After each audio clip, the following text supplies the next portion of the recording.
आज आपके लिए आटे से बनने वाली मीठी बग़ैर दूध की शाम के स्नैक्स की एक ऐसी आसान रेसिपी जो मुंह में जाते ही खुल जाएगी और जो भी खाएगा वो रेसिपी ज़रूर पूछ के जाएगा। वीडियो का हर स्टेप बहुत आसान और मज़ेदार है। सबसे पहले हम 1 टेबल स्पून के करीब ज़ीरा उसको हम तवे पे डालकर गरम करेंगे। साथ में 1 टीस्पून नमक डालेंगे और अच्छे तरीके से भून लेंगे।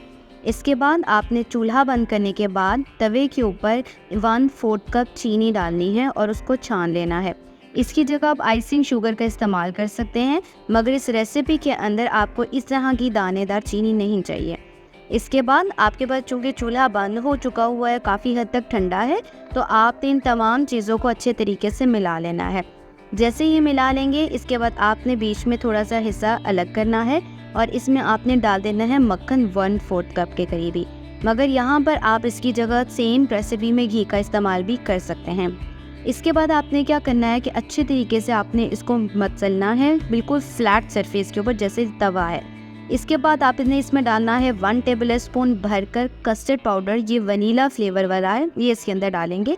इसके अंदर आप जो है वो वनीला एसेंस भी डाल सकते हैं। इसके बाद 1 कप मैदा और हाफ़ टी स्पून के करीब बेकिंग पाउडर डालने के बाद इन तमाम अज्जा को अच्छे तरीके से मिला लेंगे। जैसे ही तमाम चीज़ें अच्छे तरीके से मिल जाएंगी तो एक दफ़ा हाथों की मदद से इसको इतना मसलना है कि आपके पास जो मक्खन की वजह से ये जुड़ जाए। इसके बाद बारी आती है इसको हल्के से दूध के साथ घोलने की। नॉर्मल जो आगे बस घर में आने वाला जो दूध होता है वो इस रेसिपी में इस्तेमाल करेंगे। थोड़ा थोड़ा दूध डालेंगे और आपने इसकी सख्त सी जो है वो डो तैयार कर लेनी है। आपको ये नज़र आ रहा है कि डो जो है काफ़ी हद तक तैयार हो चुकी हुई है और मैंने काफ़ी ज़्यादा जो इसके ऊपर काफ़ी मेहनत करके इसकी जो सख्त सी डो तैयार कर ली। अगर आपने इसमें काफ़ी ज़्यादा घी या आपने इसमें पानी का या तेल का या आपने इसके अंदर जो दूध का इस्तेमाल किया तो डो काफ़ी ज़्यादा सॉफ्ट हो सकती है, जो हम बिल्कुल भी इस रेसिपी में नहीं यूज़ करेंगे। अब आपने क्या करना है कि इस आटे को कुछ इस तरीके से लंबा सा रोल करने के बाद अब आपके पास आती है इसको फोल्ड करने की। फोल्डिंग इसको हम करेंगे प्लास्टिक के शॉपर में और इसके बाद आपने 20 से 25 मिनट का आपने इसको गैप दे देना है। अगर आपके पास काफ़ी टाइम है तो आप 1 घंटे का रेस्ट टाइम इसको फ्रीज़र में ज़रूर रखना है। फ्रीज़र में रखने से ये होगा कि काफ़ी हद तक ये ना एक जो राउंड शेप होती है ना, बिल्कुल वो आ जाएगी। कटिंग करना बहुत ज़्यादा आसान हो जाता है। तो सबसे पहले बहुत ध्यान से आप बटर पेपर हो गया, एल्युमिनियम फॉइल होगी या प्लास्टिक का जो आम शॉपर घर में अवेलेबल होता है, आपने उसके अंदर इस तरीके से रोल करना जिस तरीके से आप शवारमा को रोल करते हैं।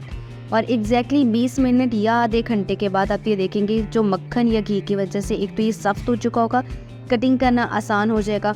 तो इसी के साथ ही आपने क्या कर देना है कि इसको निकाल देना हम बाहर। तो ये देख सकते हैं एक तो इसकी जो है वो शाइनेस में भी इजाफा हो गया, दूसरा ये काफ़ी ज़्यादा अच्छी तरीके से हार्ड हो चुका हुआ है। इसके बाद बारी आती है कटिंग करने की। अगर आपके पास जो है अवेलेबिलिटी है धागे की तो आप धागे की मदद से भी कटिंग कर सकते हैं, नहीं तो आप क्या करेंगे कि इसको छुरी की मदद से इसकी कटिंग करना शुरू कर देनी। देखिए छुरी के जो पीसेस होंगे वो थोड़े से छोटे होते हैं क्योंकि इसमें थोड़ी सी इसकी नोक बनी हुई थी, मगर आपने जो बाकी इसके हिस्से होंगे उनको एक ही इक्वल साइज़ पे काट लेना है। तो अब आपके पास ये जितना भी इसके साइज़ेस जो होते हैं उनका इक्वल होना बहुत ज़्यादा ज़रूरी होता है। तो बिल्कुल बहुत ध्यान से आपने इसकी कुछ इस तरीके से कटिंग कर देनी है। अब ये देख सकते हैं थोड़ी सी इसकी शेप ख़राब हो रही है, मगर साइड बाय साइड आपने इसकी कटिंग करते जाएंगे ना तो इसकी जो शेप आप इसको राउंड में देते चले जाएंगे। अब इसी तरीके से मैंने बाकी पहले 2 काटे थे, अभी मज़ीद जो है वो इसको मैंने 3 काट लिए थे। अब यहाँ चीज़ आती है कि इसको शेप देनी किस तरीके से। आपने सबसे पहले हाथों में उठाना है और इसको कुछ इस तरीके से शेप दे देनी जिस तरीके से आप बिस्किट्स बनाते हैं। उसमें आपने 2 हथेलियों के बीच में रखकर किनारों को ज़्यादा आपने प्रेस इसलिए करना है ताकि आपके पास एक तो किनारे जो है वो थोड़े से फटे नहीं और इसकी जो शेप एक्चुअल बिस्किट वाली होती है वो आनी बहुत ज़्यादा ज़रूरी होती है। जो बाज़ार से हम ज़ीरा बिस्किट्स लेते हैं ना, उनमें से जो फ्लेवर एक बहुत मज़े का आता है, असल में उसमें वनीला एसेंस की जगह वो कस्टर्ड वनीला वाला जो कस्टर्ड होता है वो उसको डाला जाता है। वो तमाम लोग जो दूर दराज शहरों में होते हैं जहाँ वनीला एसेंस की अवेलेबिलिटी नहीं है तो उस तरह की बिस्किट्स ट्राई करना चाहते हैं तो जो कस्टर्ड है वनीला वाला वो इसमें बेस्ट डाला जाता है। और यकीन करें आप इसमें ये कस्टर्ड पाउडर डालेंगे तो बिल्कुल भी फ़र्क फील नहीं होगा कि आपने इसमें कस्टर्ड पाउडर का इस्तेमाल किया हुआ है। तो इसी के साथ ही हमारे पास जो है ये बिस्किट जो है हमने रेडी कर लिए हुए हैं। आपने ये कटिंग कर लेनी है और बना लेना है, ठीक है। अगर टाइम वही है कि अगर गर्मी का शदीद मौसम है तो आपने इसको फ्रीज़र में ज़रूर रखना है ताकि जो है थोड़ा सा ही सेटल डाउन हो जाए।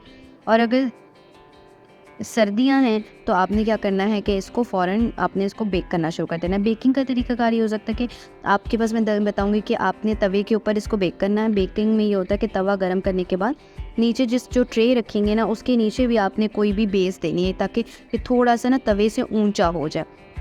उसके बाद आपने कोई भी पतीला इसके ऊपर रख कर ना आपने इसको बेक करना है। बेकिंग टाइम बस थोड़ा सा ध्यान रखना होता है कि बहुत ज़्यादा नहीं होना चाहिए। इनिशियल में आपने थोड़ा सा फ्लेम तेज़ करना है, बाद में इसके फ्लेम को आपने हल्का कर देना। तो अब आप ये देख सकते हो ना कि मैंने कितने ध्यान से इसकी जो है शेप देना शुरू कर दी है और हाथों की प्रेस मदद से।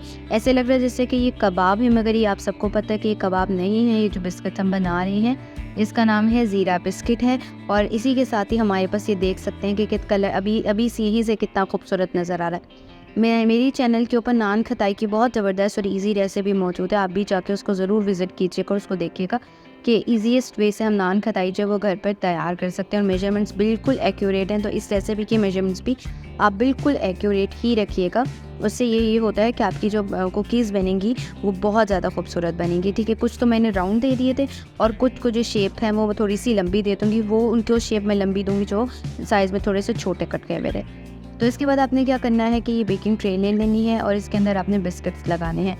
तो पहले ही मैंने इसको ग्रीस किया था।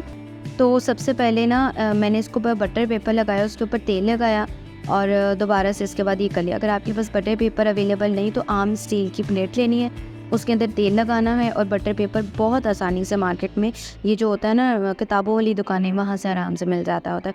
तो एक तो सस्ता भी होता है, तो ये मुश्किल नहीं होगी ख़रीदने में। इसके बाद तवा रख के तवा को सबसे पहले तेज़ आंच पे गर्म कर देना है ताकि तवा गर्म हो जाए और प्लेट भी गर्म हो जाए। इसके बाद उल्टा करके पतीला रख के इसके ऊपर कोई वज़न दे देना है 20 से 25 मिनट के लिए। और आप ये देख सकते हैं कि कितने ज़बरदस्त किस्म की जो ये बेक हुए हैं तवे के ऊपर ही। और आप इसको पलटते चले जाएंगे और देख सकते हैं कि नीचे ना तो ये जला है ना तो ये सख्त हुआ है। आप इसको तकरीबन 1 महीने के लिए स्टोर कर सकते हैं। और बस जिस तरह से मेजरमेंट्स आपको बताई जा रही हैं आप उसी तरीके से मेजरमेंट से बनाएं। बाज़ार की लुक में बिल्कुल है, जायके में घर की और बाज़ार के बिस्किट्स में ज़रा भी फ़र्क हमारे पास नहीं है। तो ये जितने भी बिस्किट्स हैं बिल्कुल एक्यूरेटली बाज़ार की तरह ही बने हुए हैं, बहुत ज़्यादा सस्ता हैं और खाने में तो मैं कहूँगी लाजवाब ही हैं। तो नेक्स्ट वीडियो के लिए अल्लाह हाफ़िज़।